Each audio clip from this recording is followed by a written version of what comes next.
उत्तर प्रदेश के आखिरी दौरे के लिए चुनाव प्रचार आज शाम 5 बजे खत्म होगा। उत्तर प्रदेश में 8 मार्च को 7वें और आखिरी दौर का मतदान होगा। आखिरी दौर में प्रधानमंत्री मोदी के संसदीय क्षेत्र वाराणसी समेत 7 जिलों की 40 विधानसभा सीटों पर मतदान होगा। चुनाव प्रचार के आखिरी दिन दिग्गज पूरी ताकत झोंकेंगे। वाराणसी के रोहनिया में प्रधानमंत्री मोदी रैली करेंगे। प्रधानमंत्री मोदी आज वाराणसी के गढ़वा घाट आश्रम भी जाएंगे। पूर्वांचल में गढ़वा आश्रम का खास महत्व माना जाता है। आश्रम के करीब 1 करोड़ अनुयायी होने का दावा किया जाता है।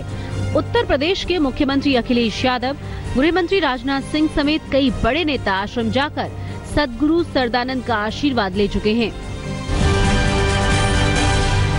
लालू प्रसाद यादव पहली बार अखिलेश के लिए चुनाव प्रचार में उतरेंगे। आरजेडी प्रमुख आज वाराणसी में 3 रैलियां करेंगे। बड़ा बाजार, वाराणसी दक्षिण और वाराणसी कैंट में लालू प्रसाद यादव की रैली होगी। वाराणसी में कल रोड शो के बाद प्रधानमंत्री मोदी ने नोटबंदी के मुद्दे पर विरोधियों को घेरते हुए कहा कि नोटबंदी से घबराकर एसपी और बीएसपी एकजुट हो गए हैं। मोदी ने कांग्रेस पर निशाना साधते हुए कहा कि भविष्य में कांग्रेस की तलाश के लिए पुरातत्व विभाग की मदद लेनी होगी। सपा, बसपा और कांग्रेस ये हमेशा एक दूसरे के खिलाफ बोलते हैं कि नहीं बोलते हैं? एक दूसरे की धज्जियां उड़ा देते कि नहीं उड़ा देते हैं? लेकिन एक बात पर ये तीनों इकट्ठे हो गए। अखिलेश यादव ने प्रधानमंत्री मोदी के रोड शो पर तंज कसते हुए कहा कि फेल लोगों को दोबारा परीक्षा देने का मौका मिलता है। बनारस में यही हो रहा है।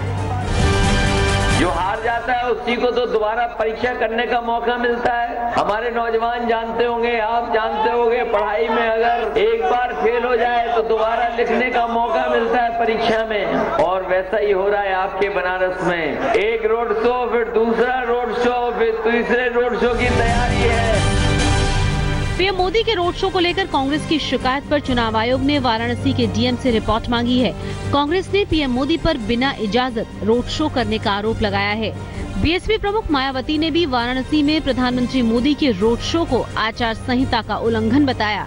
मायावती ने चुनाव आयोग से कार्रवाई की मांग की है।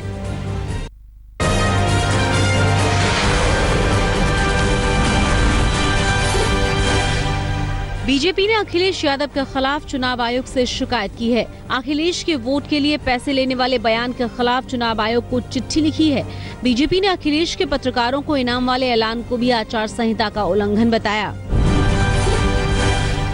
मुसलमानों को लेकर केंद्रीय मंत्री गिरिराज सिंह के विवादित बयान पर कांग्रेस ने कड़ी प्रतिक्रिया दी है। राशिद अल्वी ने चुनौती देते हुए कहा कि हिम्मत है तो संविधान में बदलाव करके दिखाएं। गिरिराज सिंह ने कहा था कि मुसलमानों को अल्पसंख्यक के दायरे से बाहर किया जाए। रेप केस में आरोपी उत्तर प्रदेश के मंत्री गायत्री प्रजापति पर राज्यपाल ने मुख्यमंत्री से जवाब मांगा है। राज्यपाल ने प्रजापति के कैबिनेट में बने रहने पर सवाल उठाए। पूछा, प्रजापति पर अब तक कार्रवाई क्यों नहीं हुई?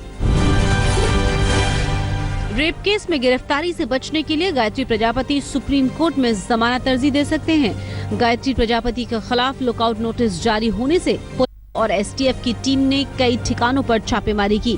प्रजापति की संपत्ति भी कुर्क हो सकती है। आज तक स्टिंग ऑपरेशन नकली उंगली के आधार पर आरोपियों के खिलाफ एफआईआर दर्ज होगी। चुनाव आयोग ने अज्ञात लोगों के खिलाफ 6 मार्च तक एफआईआर दर्ज करने का आदेश दिया है। आज तक के स्टिंग में नकली उंगली की मदद से फर्जी वोटिंग के खेल का खुलासा किया गया था।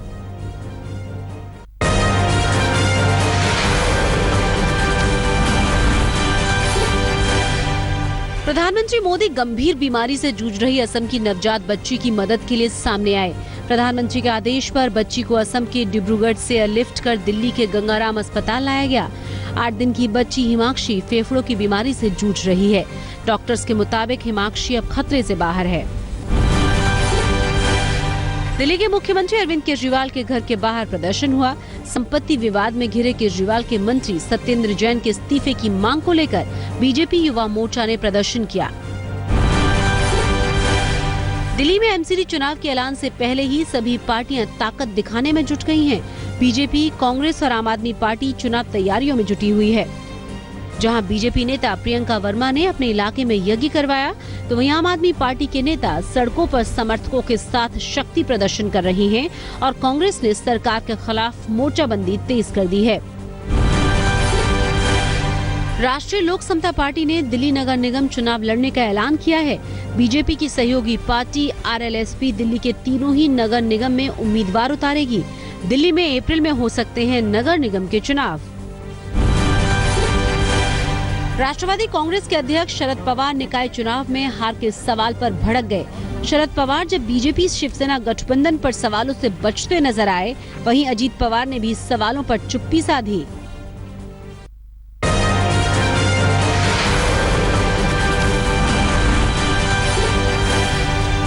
अटारी सीमा पर लहराते 110 मीटर ऊंचे तिरंगे से पाकिस्तान डर गया है। पाकिस्तान ने तिरंगे के जरिए जासूसी का आरोप लगाया है। आरोप है कि तिरंगे के पोल पर कैमरे लगे हुए हैं। भारत ने पाकिस्तान के आरोपों को बेबुनियाद बताया है। डीआईजी बीएसएफ के मुताबिक झंडा बॉर्डर के 200 मीटर के अंदर है और भारत ने कोई अंतर्राष्ट्रीय नियम नहीं तोड़ा। आपको बता दें कि अटारी बॉर्डर पर फहराया गया तिरंगा दुनिया का 10वां सबसे ऊंचा झंडा है। जम्मू कश्मीर के त्राल में सुरक्षा बलों ने मुठभेड़ में 2 आतंकवादियों को मार गिराया। मुठभेड़ में जम्मू कश्मीर पुलिस का एक जवान शहीद हो गया है और सेना के मेजर समेत 5 जवान घायल हुए हैं।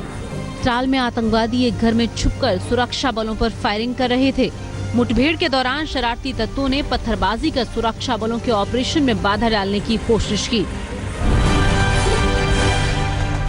जम्मू कश्मीर के सोपोर में गांव में आर्मी कैंप के पास धमाका हुआ।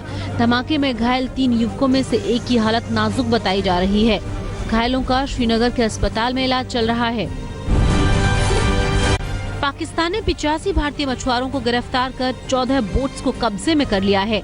अंतर्राष्ट्रीय जल सीमा पार करने के आरोप में गिरफ्तार भारतीय मछुआरों को कराची ले जाया गया है।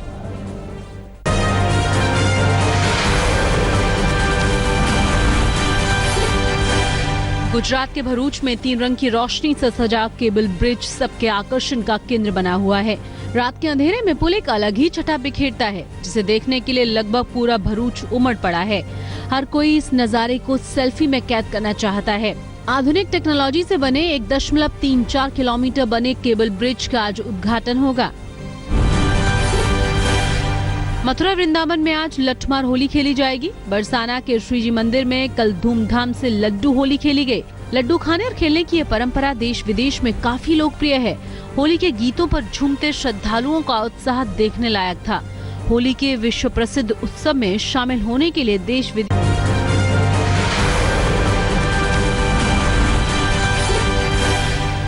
पश्चिमी दिल्ली के मियावाली इलाके में बेकाबू मर्सिडीज कार ने स्कूटी पर सवार लड़के को कुचल दिया। हादसे में 17 साल के अतुल अरोड़ा की मौत हो गई। मर्सिडीज चालक अतुल को सड़क पर तड़पता छोड़कर मौके से फरार हो गया। पुलिस मामला दर्ज कर कार चालक की तलाश में जुट गई है। महाराष्ट्र के अकोला में बड़ा रेल हादसा होते होते टला। अकोला रेलवे जंक्शन पर मालगाड़ी के इंजन से एक सिलेंडर फट गया। ड्राइवर ने सूझबूझ दिखाते हुए तुरंत ट्रेन रोक दी। गनीमत ये रही कि सिलेंडर के टुकड़े नहीं हुए थे। पुलिस ने मामले की जांच शुरू कर दी है। उत्तर प्रदेश के हरदोई में सड़क पर चलती टाटा सफारी गाड़ी में अचानक आग लग गई। गाड़ी में सवार 2 लोग तुरंत बाहर निकलकर जान बचाने में कामयाब रहे। आग इतनी भीषण थी कि फायर ब्रिगेड के मौके पर पहुंचने से पहले ही गाड़ी जलकर खाक हो गई। पुलिस की शुरुआती जांच में शॉर्ट सर्किट को आग की वजह बताया गया। राजस्थान के पाली में दिल्ली मुंबई हाईवे पर केमिकल से भरा ट्रक अचानक आग की लपटों में घिर गया। कुछ ही मिनटों में ट्रक पूरी तरह जल गया। ड्राइवर ने किसी तरह ट्रक से कूदकर जान बचाई। केमिकल पाउडर से भरा ट्रक गुजरात की तरफ जा रहा था। हादसे की वजह से हाईवे पर करीब 2 घंटे तक जाम रहा। उत्तराखंड के कोटद्वार में वन विभाग के डिपो में भीषण आग लगने से हड़कंप मच गया। आग से वन विभाग की लाखों की लकड़ी जलकर खाक हो गई। आग के कारणों का फिलहाल पता नहीं चल पाया है। मामले में अधिकारियों ने वन विभाग के डिपो इंचार्ज पर लापरवाही का आरोप लगाया।